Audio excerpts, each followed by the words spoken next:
Marcus Webb estava no corredor do tribunal, com a esfregona ainda na mão calejada, observando através das portas de vidro enquanto a mesa de defesa esvaziava. Um por um, os advogados se levantaram, pegaram suas pastas de couro e saíram, sem explicação, sem olhar para trás. Apenas silêncio.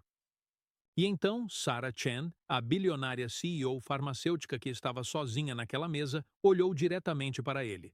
Um homem que ela tinha passado 1000 vezes por esses corredores sem nunca realmente vê-lo, e naquele momento, Marcos tomou uma decisão que desvendaria uma conspiração avaliada em bilhões e lhe custaria tudo o que ainda tinha para dar.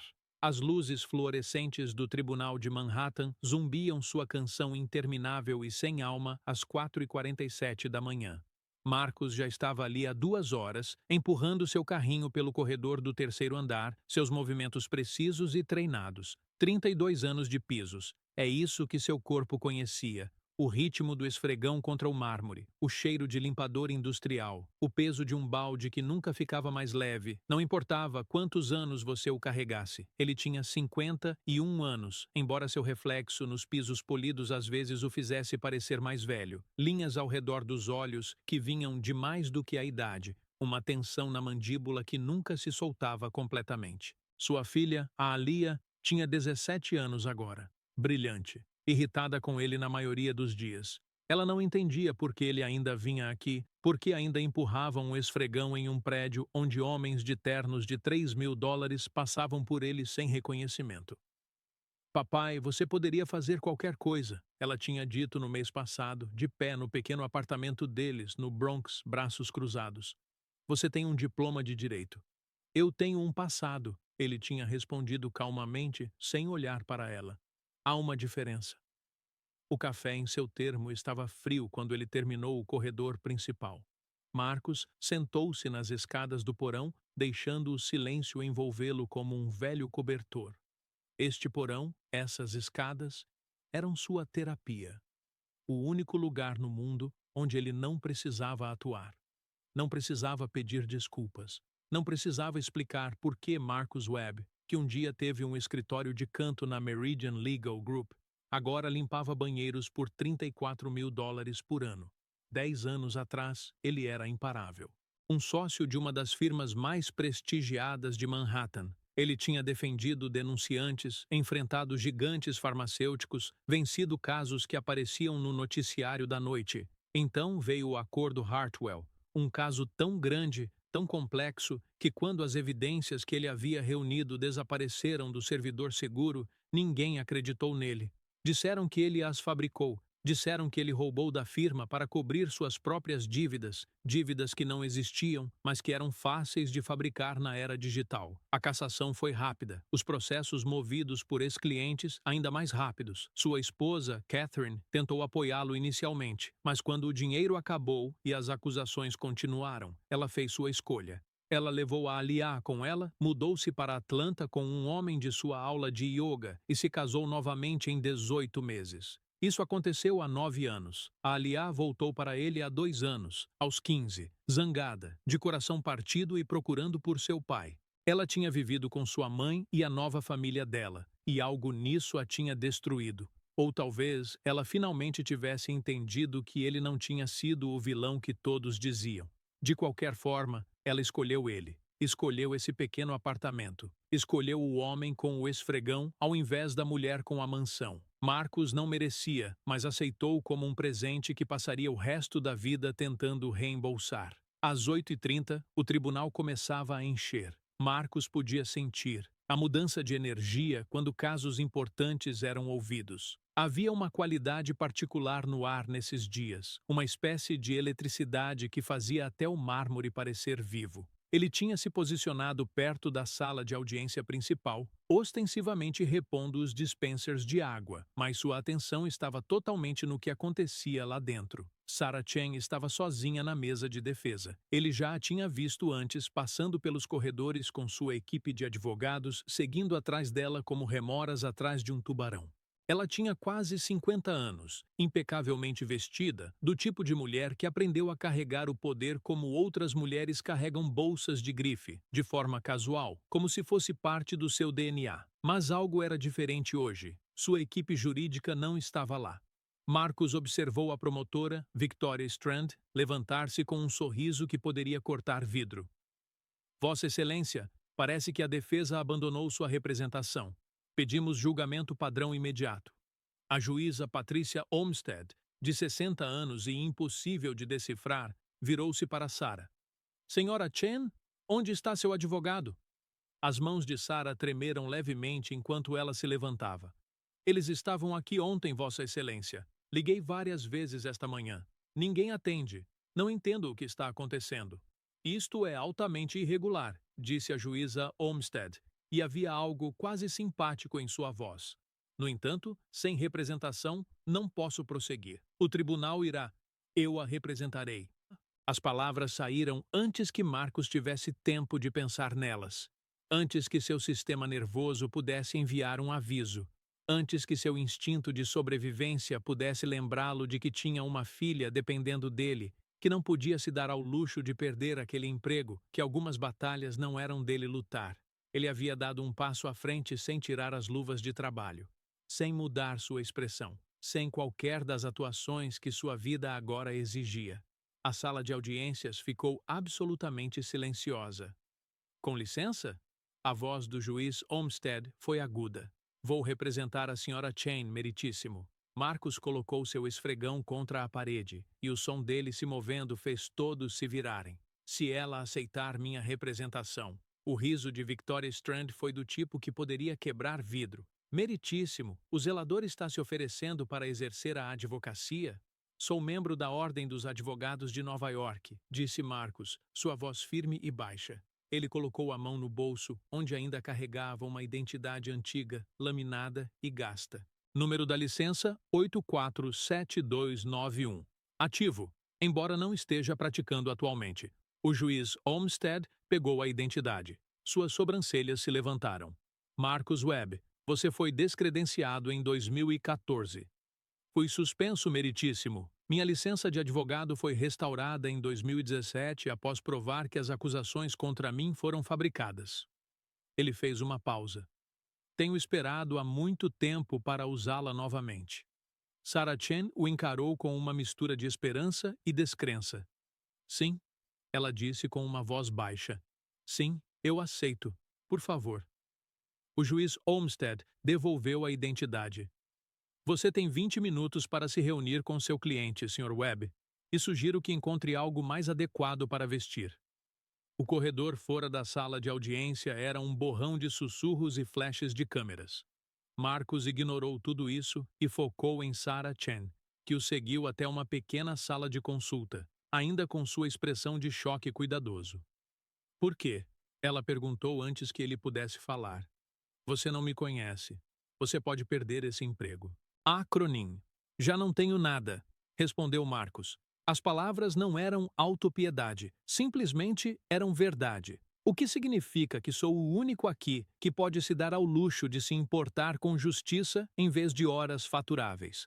Conte-me tudo e não deixe nada de fora.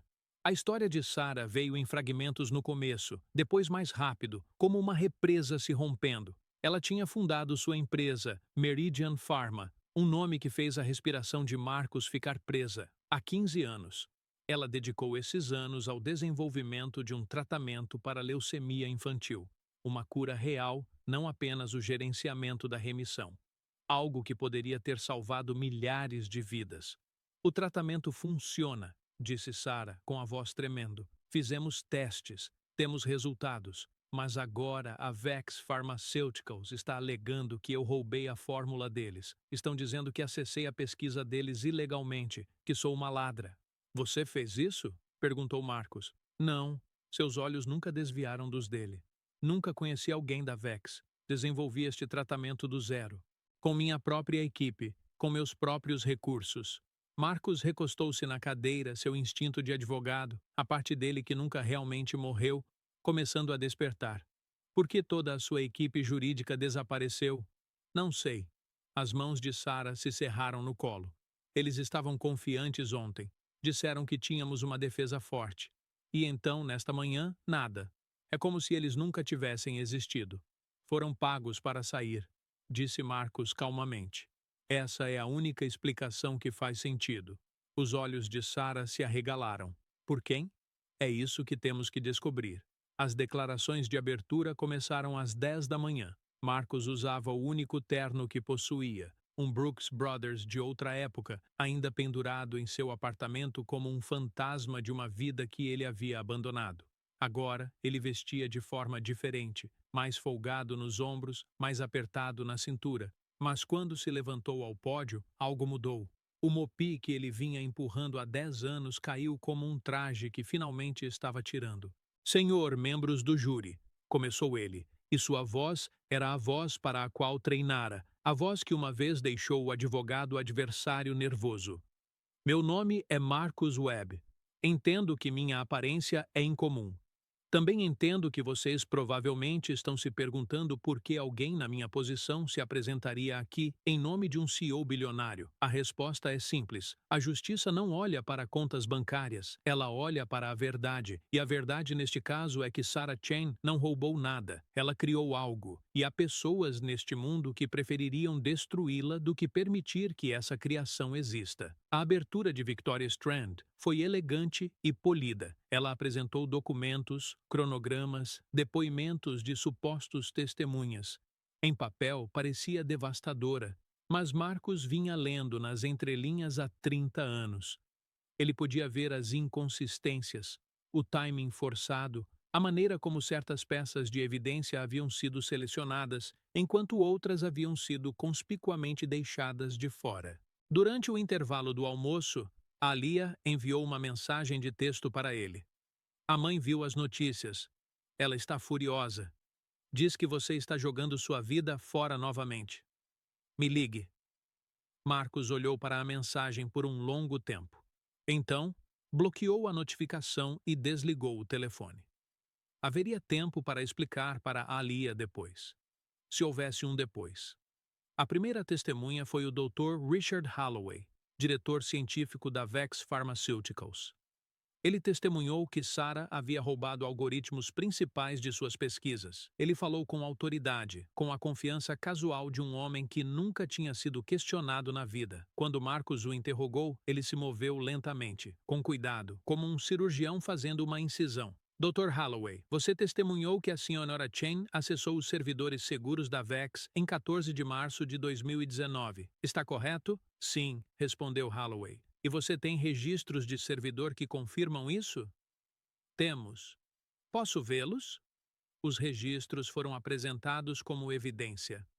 Marcos os estudou por um longo momento, então levantou o olhar. Doutor.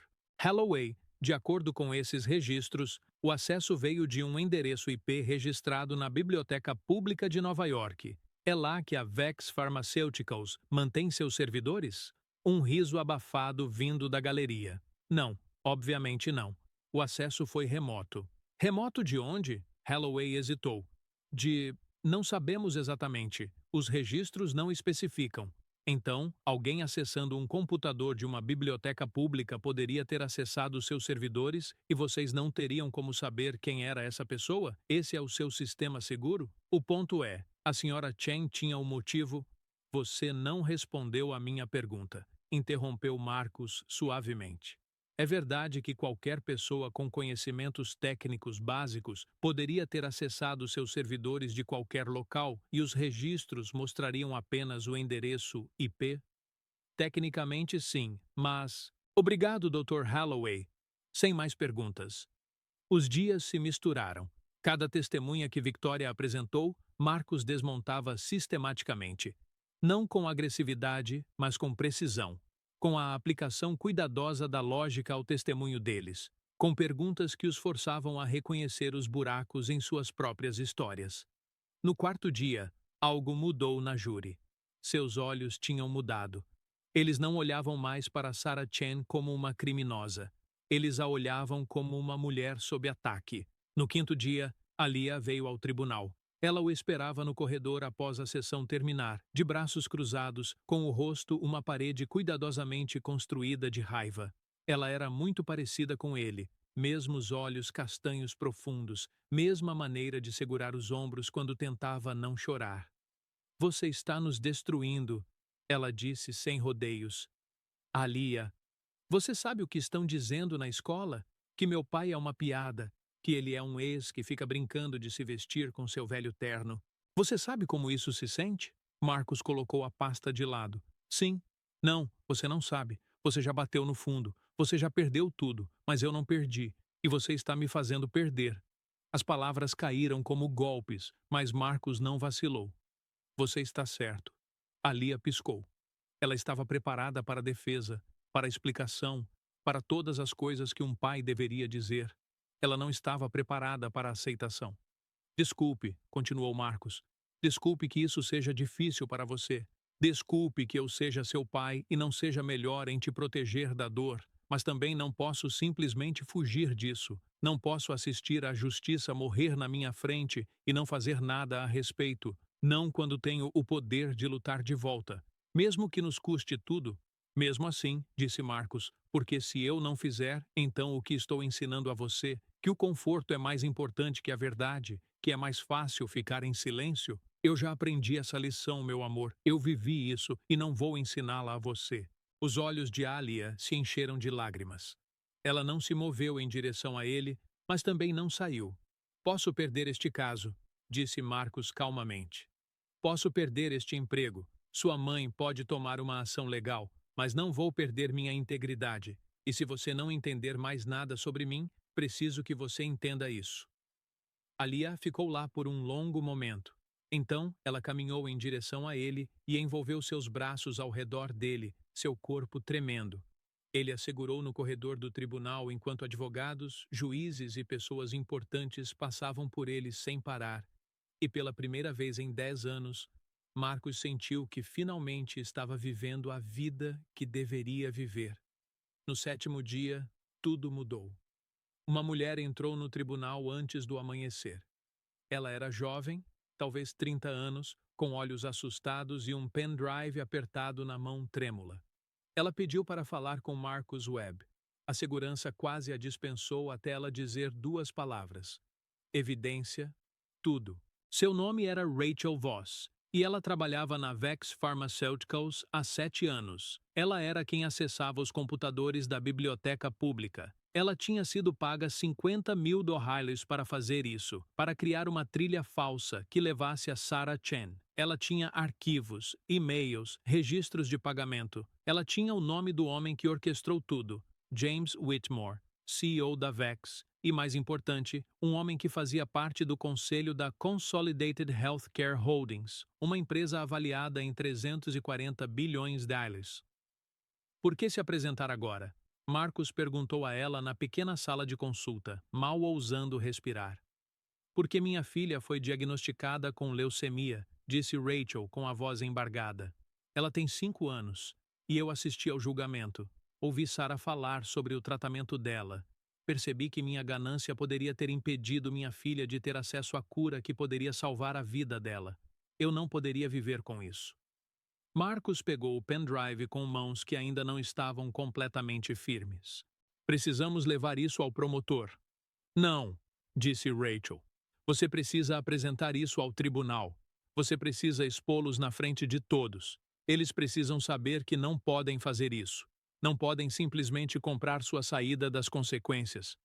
Na manhã final do julgamento, Victoria Strand parecia diferente. Ela parecia uma mulher que acabara de perceber que estava do lado errado da história. Quando Marcos apresentou as provas, os e-mails entre Whitmore e Rachel, os registros de pagamento, as gravações de áudio onde Whitmore discutia explicitamente a armação de Sarah Chen, a sala de audiências não apenas reagiu, ela explodiu. A juíza Olmsted pediu ordem 3 vezes antes que o público finalmente se acalmasse. Victoria Strand levantou-se lentamente e retirou as acusações. A acusação solicita o arquivamento com prejuízo. Ela disse, sua voz mal acima de um sussurro. Excelência, as provas indicam que meu escritório recebeu informações falsas da Vex Pharmaceuticals. Este caso foi uma grave injustiça. O juiz Olmsted assentiu lentamente, depois olhou diretamente para Marcos. As acusações contra a Sra. Chen foram rejeitadas. Sr. Webb, este tribunal raramente testemunhou uma dedicação tão grande à busca pela justiça. Você demonstrou os mais altos princípios da profissão jurídica. Espero que vejamos mais de você no futuro. A imprensa do lado de fora estava em frenesi. Câmeras, microfones e perguntas lançadas como acusações. Marcos caminhou ao lado de Sarah, ambos se dirigindo ao carro que os aguardava, sem reconhecerem o caos. "O que você vai fazer agora?" perguntou Sarah enquanto se sentavam no banco de trás, finalmente sozinhos. "Voltar ao trabalho", disse Marcos. "Meu turno começa ao meio-dia." Sarah o encarou. "Você está brincando?" "Não. Tenho um emprego. Tenho responsabilidades." "Você acabou de ganhar um dos casos de patente farmacêutica mais importantes dos últimos anos. Você tem propostas de todos os principais escritórios de advocacia da cidade. Você não vai voltar a passar pano no chão." Marcos olhou pela janela para a cidade que tinha perdido e depois reencontrado. "Sarah, passei 10 anos perseguindo o poder. Passei 10 anos acreditando que o sucesso era medido pelo escritório no canto e pelo terno caro. E sabe o que isso me trouxe? Tudo e nada. Perdi minha esposa. Perdi minha filha por 7 anos. Perdi a mim mesmo."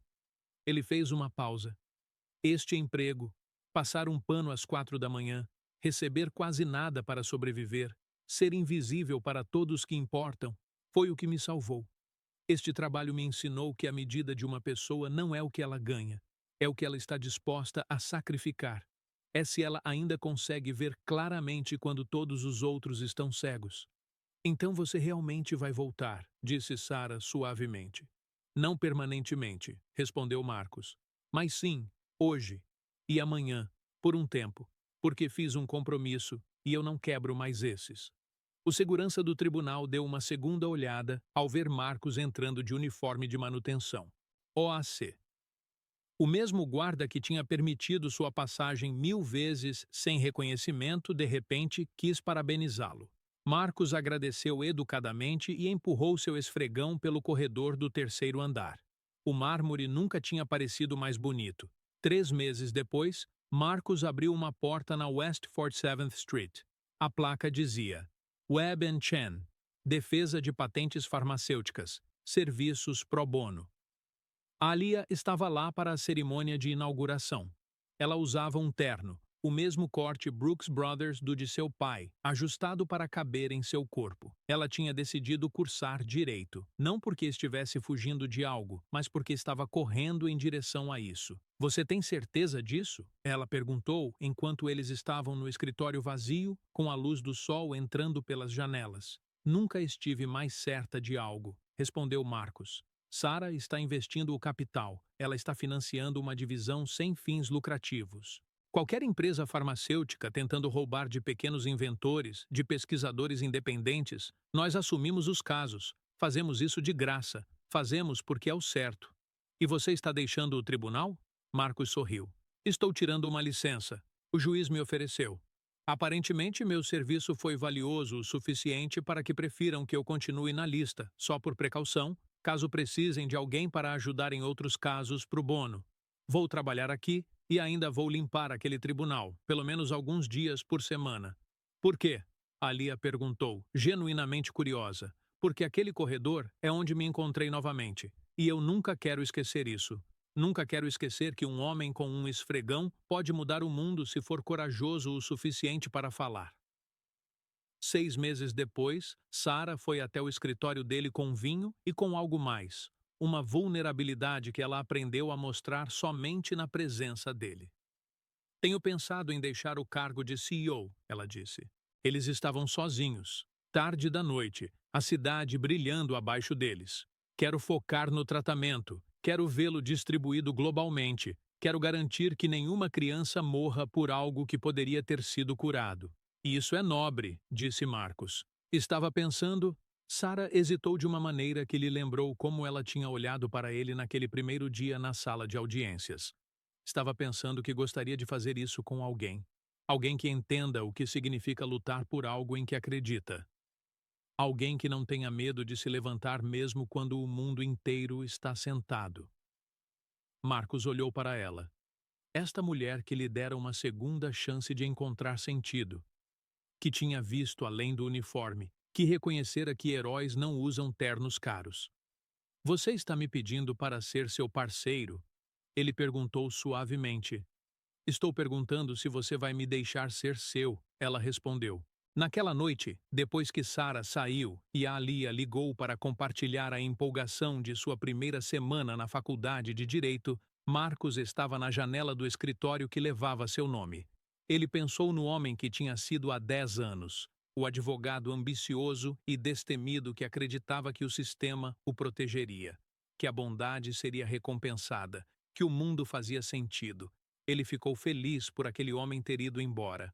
O homem que era agora 51 anos, com uma filha que o amava e uma parceira que o via, com seu nome na porta e um esfregão ainda na mão, esse homem entendia algo mais profundo. Ele entendeu que o mundo não recompensa a bondade. O mundo luta contra ela. O mundo tenta silenciá-la, enterrá-la e fazê-la desaparecer. Mas se você for teimoso o suficiente, se for corajoso o suficiente, se recusar a acreditar que o conforto é mais importante que a verdade, então talvez, apenas talvez, você possa vencer de qualquer jeito. Marcos passou 10 anos invisível, 10 anos se tornando pequeno, 10 anos acreditando que o preço da sobrevivência era o preço de sua alma. Foi preciso um momento, estar em uma sala de tribunal com um esfregão na mão, para perceber que ele nunca o havia realmente pago, que ele nunca o faria. O tratamento que Sarah desenvolveu agora está disponível em 47 países. Alia se formou na Faculdade de Direito com as maiores honras e agora dirige a divisão pro bono da Webb & Chen. A filha de Rachel Voss está em remissão e Rachel trabalha atualmente como investigadora de fraudes para agências reguladoras farmacêuticas. James Whitmore foi condenado a 8 anos de prisão por fraude e conspiração. O CEO da Vex Pharmaceuticals recebeu uma sentença de 5 anos. O tribunal ainda precisa ser limpo. E Marcus Webb, sócio da Webb & Chen, ainda vem às terças e quintas de manhã às 4 horas para polir os pisos de mármore onde encontrou sua segunda vida. Porque Marcus entende algo que muitos de nós esquecemos. Um homem com nada tem tudo a ganhar lutando pela verdade. E um homem que está disposto a ser invisível pode se tornar a força mais visível para a mudança. Se você está assistindo a isto e se perguntando se já é tarde demais para recomeçar, se é possível reconstruir após a destruição, se uma pessoa realmente pode enfrentar o sistema e vencer, a resposta é sim. Mas somente se você estiver disposto a carregar a esfregona com dignidade. Somente se você entender que sacrifício não é fraqueza. Somente se você acreditar, com cada fibra do seu ser, que a justiça importa mais do que o conforto. Marcus Webb acreditou. E sua filha também acreditará. E talvez, se você for corajoso o suficiente, você também acreditará. Uma pessoa pode mudar tudo. Foi preciso apenas 10 anos, uma esfregona e a coragem de falar quando todos esperavam que ele permanecesse em silêncio. Essa é a verdadeira revolução.